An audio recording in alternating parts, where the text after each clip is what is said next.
नमस्कार, स्वागत है आप सभी का सीएनबीसी आवाज पर। आप देख रहे हैं खिलाड़ी नंबर 1। भारतीय बाजारों में आज का हफ्ता या फिर आज की शुरुआत कैसे हो रही है वो आपकी स्क्रीन पर पहले लेकर आएंगे। पिछला हफ्ता ऐतिहासिक था, रिकॉर्ड हाइस पर मार्केट ने क्लोज दिखाया। आज भी 90 अंकों की बढ़त देखने को मिल रही है और 25,870 के लेवल्स इस समय 880 आप कह लीजिएगा इंडेक्स बना रहा है। 26,000 से रास्ता साफ है। वहीं आप देखिएगा निफ्टी बैंक में भी अच्छा खासा मोमेंटम है। 140 अंकों की बढ़त पर ये इंडेक्स ट्रेड करता हुआ खरीदारी चौतरफा है, इसीलिए मिड कैप्स में भी आज आप गौर करिएगा आधे % से ज्यादा का इजाफा, यानी कि बढ़ने वाले शेयरों की संख्या आज फिर ज्यादा दिखेगी गिरने वालों की तुलना में, अगर आप मार्केट ब्रेथ के लिहाज से मार्केट को भांपते हैं। आपके लिए लेकर आएंगे वो सभी ट्रेड्स जो सबसे ज्यादा एक्टिव है आज के दिन। ये तेजी जो आज मार्केट ने दिखाई है, जो 25,925 तक हम सुबह में पहुंचे, वो किन स्टॉक्स की बदौलत है। HDFC बैंक एक बड़ा योगदान, इसमें अच्छी खासी फंड बाइंग होती हुई दिखाई दी। FIIs की भागीदारी बड़ी है और दूसरा इनके NBFC इकाई की भी IPO की अप्रूवल मिल चुकी है।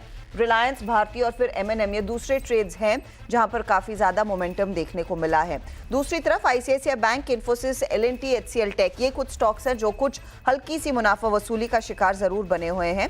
ये है आपके लिए ताजा हाल मार्केट का। चलिए अब हमारे जानकारों से मुलाकात करेंगे। ये 3 जानकार पिछले 3 हफ्तों से खिलाड़ी नंबर 1 का जो ये गेम है ये जीतते आए हैं। पिछले हफ्ते हरीश ने बाजी मारी, 9.5% के रिटर्न्स रहे। ओम मेहरा 4% के रिटर्न्स कमाकर गए हैं जब इन्होंने पार्टिसिपेट किया था उससे पहले, और आशीष कयाल ने करीब 11% तक की कमाई की। तो ये है फिलहाल आज या फिर इस पूरे हफ्ते के हमारे खिलाड़ी। अब पहले तो मार्केट में क्या पोजीशनिंग होनी चाहिए, कैसे ट्रेड किया जाए। पिछले हफ्ते से इस हफ्ते में वो मोमेंटम जरूर देखने को मिला है। हरीश, अब यहाँ से आगे रणनीति क्या होगी? गुड मॉर्निंग हर्षदा जी। मार्केट में पिछले हफ्ते में एक शानदार तेजी दिखाया था। इस हफ्ते ऑलमोस्ट उसी के कंटिन्यूएशन में पॉजिटिव ओपनिंग हुआ है, लेकिन अगर टेक्निकली ट्रैक करते हैं तो मुझे लग रहा है कि एक राइजिंग ट्रेंड हाल में चल रहा है। निफ्टी जो ऑलमोस्ट रेजिस्टेंस के पास है एक शॉर्ट टर्म में, मुझे लग रहा है कि 26,000 के अराउंड एक थोड़ा प्रॉफिट बुकिंग देखने मिल सकता है माइनर। और थोड़ा नीचे की और इमीडिएट सपोर्ट से 20,650 के अराउंड, तो एक 200 100 पॉइंट्स के रेंज में ही मुझे लग रहा है कि 150 पॉइंट्स के रेंज में ही मार्केट अभी फिलहाल के लिए ट्रेडिंग होगा।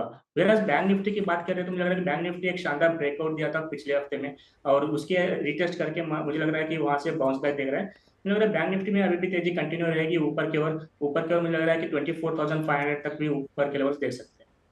24,500 की तरफ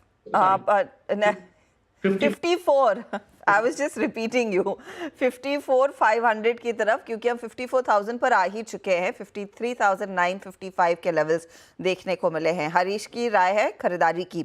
ओम, जिस तरह की तेजी हुई है, कोई खास सेक्टर जिस पर आपकी नजरें होंगी इस पूरे हफ्ते जो लीड कर सकता है इस मूव को? Good morning Harshad ji and good morning सभी को। सी एज इट इज यहाँ पे कंटिन्यूएशन यहाँ पे चालू रहा है 25,000। इट्स वेरी नियर टू 26,000 यहाँ पे, और मुझे लग रहा है कि एक अटेम्प्ट यहाँ पे 26,000 के यहाँ पे हो सकता है। अंटिल मार्केट में गिरावट आ सकती है, थोड़ी सी प्रॉफिट बुकिंग हो सकती है जब एक बार 26,000 का लेवल्स अटेन हो सकता है। टिल देन हमें यहाँ पे बुलिश रखना, हम यहाँ पे रहेंगे। अंटिल हमने लास्ट वीक एक देखा था थोड़ा सा डिफेंस सेक्टर में एक काफी अच्छे का ट्रैक्शन हमें देखने को मिला था, जो कि आज थोड़ा-सा म्यूटेड लग रहा है। तो I think so defence, pharma और हेल्थ केयर सेक्टर में यहाँ पे एक थोड़ी-सी अच्छी यहाँ पे हमें ट्रैक्शन देखने को मिल सकता है यहाँ पे। डिफेंस, फार्मा, हेल्थ केयर में तेजी की पोजीशंस बन सकती हैं। आशीष बताइए, आपकी क्या सलाह होगी? जी, जो ओवरऑल बाजार का रुख है वो बाय पे ही है। फ्राइडे के दिन हमने देखा था एक बहुत शार्प वोलेटिलिटी हुई थी, लेकिन बाजार ने फिर भी ऊपर का लेवल छुआ और नई ऊंचाइयों की तरफ गया। तो यहाँ पर ओवरऑल बाय ऑन डिप्स का रुझान रहेगा। 26,000 का जो हमारा टारगेट था, जो हमने बात भी की थी पिछले हफ्ते उसके पहले, तो वो भी काफी नजदीक आ चुका है। तो ओवरऑल जो टारगेट है निफ्टी के ऊपर वो 26,002 का है, जो कि एक गेन लेवल है। और यहाँ से कोई भी डिप अगर आपको मिलती है करीबन 25,840 के आसपास, वहां पर बाय करिए। स्टॉप लॉस लगा सकते हैं आप 25,720 का, और 26,300 के टारगेट के लिए आप लॉन्ग जा सकते हैं। बैंक निफ्टी यहाँ से मेरे ख्याल से अभी भी लीड कर सकता है, क्योंकि बैंक निफ्टी देखिए, निफ्टी ने लाइफ टाइम हाई बहुत जल्द छू लिया था बैंक निफ्टी ने तो जस्ट अभी ब्रेकआउट दिया है लाइफ टाइम हाई की तरफ, तो यहाँ पर कोई भी डिप्स बैंक निफ्टी पे मिलती है तो बाय की राय होगी।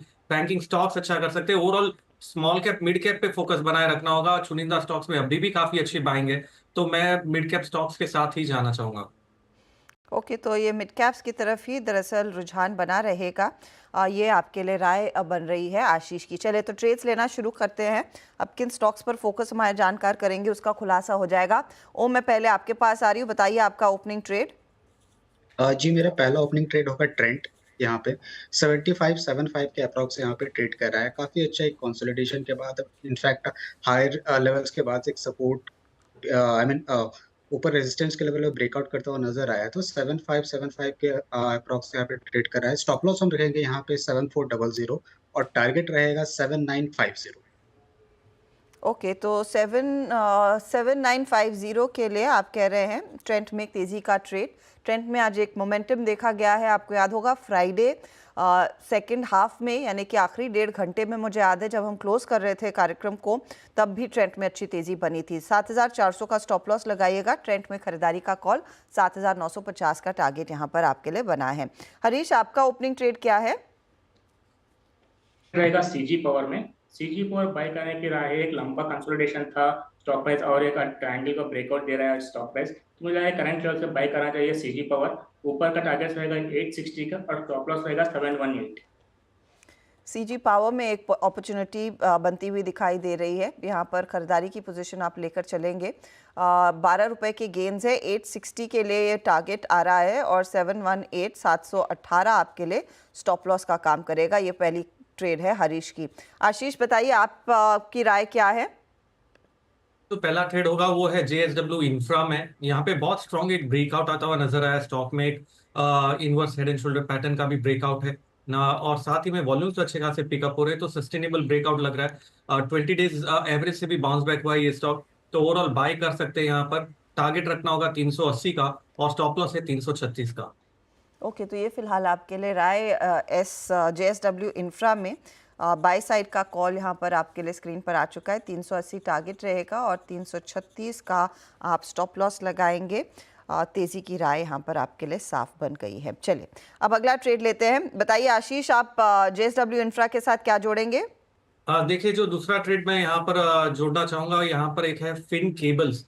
फिन केबल्स में बहुत ही अच्छा एक डबल बॉटम का पैटर्न बना है और यहाँ से ये स्टॉक स्ट्रॉन्ग एक मोमेंटम दिखा सकता है। ऊपर में जो टारगेट है फिन केबल्स के लिए वो करीबन आते हैं 1600 रुपये पे, और नीचे में जो स्टॉप लॉस लगाना होगा वो 1390 का है। ओके, तो ये फिलहाल आपके लिए फिनोलेक्स केबल पर एक राय आती हुई। तेज़ी वाली पोजीशंस लेकर चलें आप। 1440 के आसपास ट्रेड कर रहा है। 1390 स्टॉप लॉस और ये स्टॉक जा सकता है 1600 की तरफ। हरीश, आपका ट्रेड? अच्छा जी, मेरा दूसरा ट्रेड रहेगा एस्ट्रॉल लिमिटेड में। एस्ट्रॉल को एक अंडर परफॉर्म किया है स्टॉक लास्ट 2-3 महीने में, लेकिन अभी वहाँ नीचे से बेस बनाया स्ट्रॉन्ग बेस और वहाँ से ब्रेकआउट देके आज स्टॉक्स वॉल्यूम के साथ 2-3 का वॉल्यूम के साथ आज गेंस दिखा रहे हैं। मुझे लग रहा है करंट लेवल से बाय करना चाहिए एस्ट्रॉल लिमिटेड। और टारगेट्स रहेंगे मेरा 2080 का और स्टॉप लॉस रहेगा 1925 का। 2080 के लिए एस्ट्रल में एक मौका खरीदारी का बन रहा है। ये स्टॉक भी आप गौर करिएगा, सुबह से ही वॉल्यूम्स अच्छे दिखा रहा है। 2-2.5% तक की तेज़ी बनती हुई और 1925 के आसपास आप स्टॉप लॉस लगाएंगे अगर आप इस ट्रेड को लेना चाहते हैं 2080 के टारगेट के लिए। ओम, ट्रेंड के साथ अगला ट्रेड? जी मेरा दूसरा ट्रेड रहेगा यहाँ पे मैप माई इंडिया का। यहाँ पे एक काफी अच्छा कंसोलिडेशन के बाद एक डबल बॉटम यहाँ पे पैटर्न मिल रहा है और डिक्लाइनिंग ट्रेंड लाइन का यहाँ पे ब्रेकआउट हमें देखने को मिल सकता है यहाँ पे। तो जो कि भाव चल रहा है 2113। इसका स्टॉप लॉस रखेंगे यहाँ पे 2070 और टारगेट रहेगा यहाँ पे 2350। 2350 के लिए मौका मैप माई इंडिया में आपने पकड़ा है, जिसे हम CE इन्फो सिस्टम्स के नाम से जानते हैं। ये भी आज का देखिएगा तो करीब 2-2.25% तक की तेज़ी दिखा रहा है। वॉल्यूम एक्शन इस काउंटर में भी है। 2350 टारगेट और 2070 आपके लिए स्टॉप लॉस का काम कर रहा है। ये है आपके लिए अगला ट्रेड। चलिए काम करते हैं, एक ब्रेक लेंगे। ब्रेक के बाद एक ट्रेड हमारे जानकार आगे देंगे ज़रूर और साथ ही कुछ ब्रोकरेज रिपोर्ट्स भी आपके रेडार पर लेकर आएंगे। आप बने रहिए CNBC आवाज़ पर।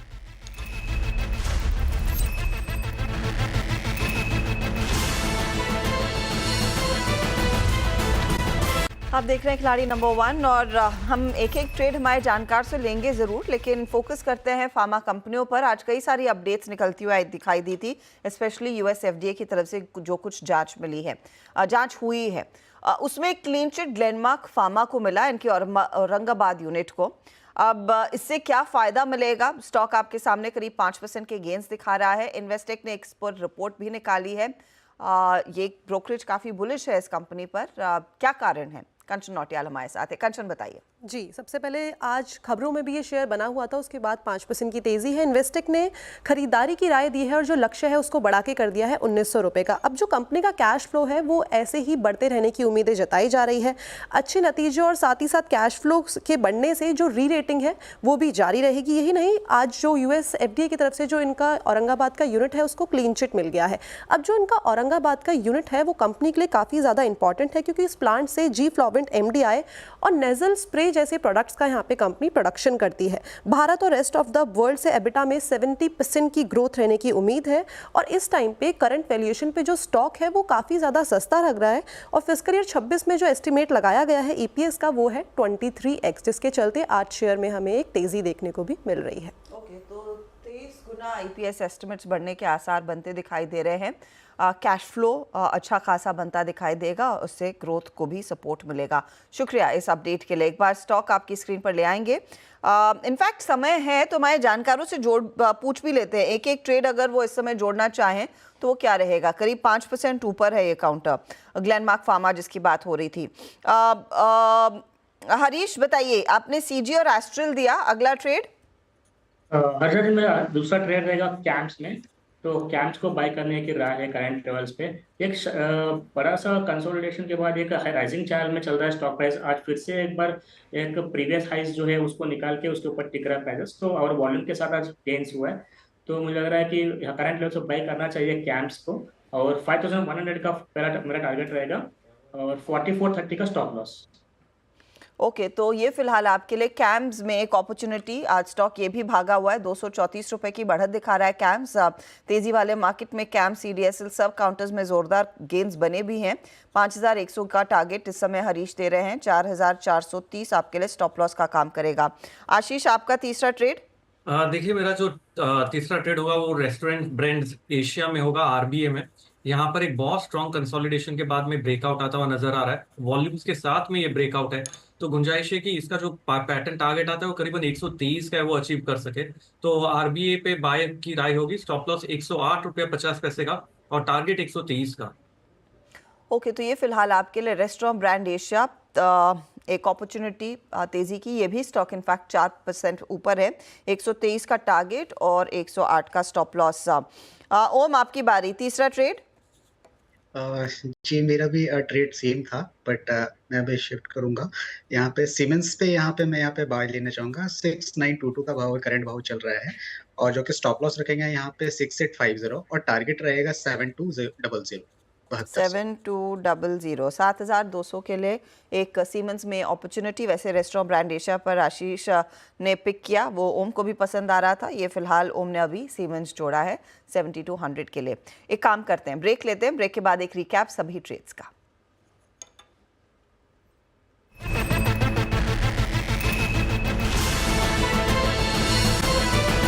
आप देख रहे हैं खिलाड़ी नंबर 1। हमारे जानकारों ने अपने तीन ट्रेड्स दे दिए हैं। अब कौन कहां पर पहुंच रहा है, किस स्टॉक में सबसे ज़्यादा रिटर्न्स बन रहे हैं, वो अब आपके स्क्रीन पर लेकर आएंगे। शुरुआत आशीष कयाल के पोर्टफोलियो से। जेएसडब्ल्यू इंफ्रा 380 टारगेट है, 336 का स्टॉप लॉस। फिनोलेक्स केबल 1600 का टारगेट और 1390 का स्टॉप लॉस इन्होंने दिया।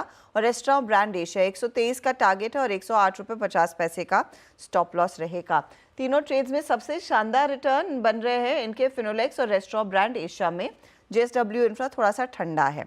अब आइए अगले पोर्टफोलियो पर, और ये आया आपके लिए ओम का पोर्टफोलियो। तो ओम को भी वैसे रेस्टोरेंट ब्रांड एशिया पसंद था, लेकिन फाइनली इन्होंने दिया सीमेंस, 7200 का टारगेट, 6850 का स्टॉप लॉस है। सी इन्फो सिस्टम्स यानी कि मैपमा इंडिया 2350 के टारगेट के लिए तेजी की और 2070 का स्टॉप लॉस है। ट्रेंट भी जोड़ा है 7950 का टारगेट और 7400 के स्टॉप लॉस के लिए। अब ओवरऑल रिटर्न्स की सिचुएशन देखिएगा, ट्रेंट 1% टॉप परफॉर्मर है इनके लिए, और फिर सी इन्फोसिस्टम्स और फिर सीमेंस आता हुआ। हरीश के पोर्टफोलियो पर भी नजर डाल लेते हैं। हरीश ने सीजी पावर बाय कॉल दिया, 860 टारगेट, 718 स्टॉप लॉस। एस्ट्रल 2080 के लिए बाय कॉल है, 1390 का स्टॉप लॉस है, और कैम्स 5100 का टारगेट और 4430 का स्टॉप लॉस है। रिटर्न्स के पैमाने पर देखिएगा तो इस समय मैक्सिमम रिटर्न्स इनको कैम्स में बन रहे हैं 0.27% के, फिर सीजी पावर। अब ओवरऑल रिटर्न्स की स्थिति आपकी स्क्रीन पर लेकर आएंगे। मेरे ख्याल में आशीष आगे होंगे क्योंकि इनका एक ट्रेड तो बहुत ही जोरदार साबित हुआ। नहीं, ओम आगे चल रहे हैं 1.5% के गेंस के साथ इन्होंने पारी की शुरुआत की है। इनके ठीक पीछे हैं आशीष कयाल 1.36% के रिटर्न्स लेकर, और हरीश भी 0.39% के रिटर्न्स दिखा रहे हैं। ये है आपके लिए ताज़ा हाल खिलाड़ी नंबर 1 का। Good luck to you gentleman. इस पूरे हफ्ते आप तीनों के बीच आई एम श्योर एक बहुत ही ज़ोरदार मुकाबला होने वाला है। कोई भी बदलाव अगर हमारे जानकार करेंगे उसका एक अपडेट हम लेकर आएंगे 1 बजे मिड कैप मंत्र के दौरान। Good luck to all 3 of you. चले लेंगे एक ब्रेक, आगे ध्यान कमोडिटी मार्केट की एक्टिविटी।